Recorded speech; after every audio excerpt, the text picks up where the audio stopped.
நரி கால் தவறி ஒரு கிணத்துல விழுந்துருச்சு. அங்கேருந்து வெளில வரத்துக்கு எவ்வளோ முயற்சி பண்ணியிருக்கு, அதெல்லாம் முடியலை. கிணத்து கத்திருக்கு, மேலேருந்து யாரும் வந்து காப்பாற்றுவாங்களான்னு. யாரும் வரல. பல மணி நேரம் கழிச்சு அங்கே ஒரு ஆடு கத்துற சத்தம் கேட்ட உடனே அந்த ஆட்டை வச்சுட்டு எப்படியாவது மேலே வந்துடணும் அப்படின்னு யோசிச்ச அந்த நரி நண்பா அப்படின்னு கத்திருக்கு. எங்கேருந்தோ சத்தம் வருது அப்படின்னு ஆடு திரும்பி பார்த்துருக்கு.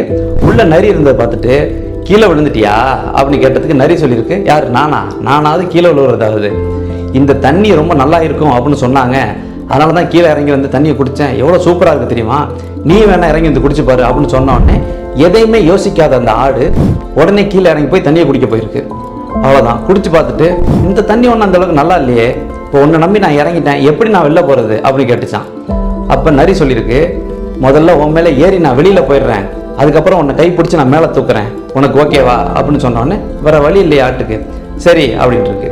அதேமாரி இது மேலே ஏறி வெளியில் போனதுக்கப்புறம் கையை கொடு அப்படின்னு ஆடு கேட்டிருக்கு. அதுக்கு நரி, உன் வெயிட் என்னால் இழுக்க முடியுமா, எதுவும் புத்தி இல்லை, நான் சொன்னோன்னே இறங்கி வந்திருக்கேன், முடிஞ்சா வெளிலவா இல்லை உள்ளே கடை அப்படின்னு சொல்லிட்டு அது போயிருச்சான். தன்னோட முட்டாள்தனத்தை நினைச்சு ரொம்பவே வருத்தப்பட்டிருக்கு அந்த ஆடு. அந்த நரி மாதிரியான ஒரு சில நபர்கள் அவங்களோட முன்னேற்றத்திற்காக யாரை வேணும்னாலும் ஆடு மாதிரி பலி கொடுப்பாங்க. அந்த மாதிரியான நபர்கள் யாரு அப்படிங்கிறத தெரிஞ்சுக்கிட்டு அவங்க சூழ்ச்சியில சிக்காம நம்மளை நாமே பாதுகாக்க வேண்டியது நம்மோட பொறுப்பு.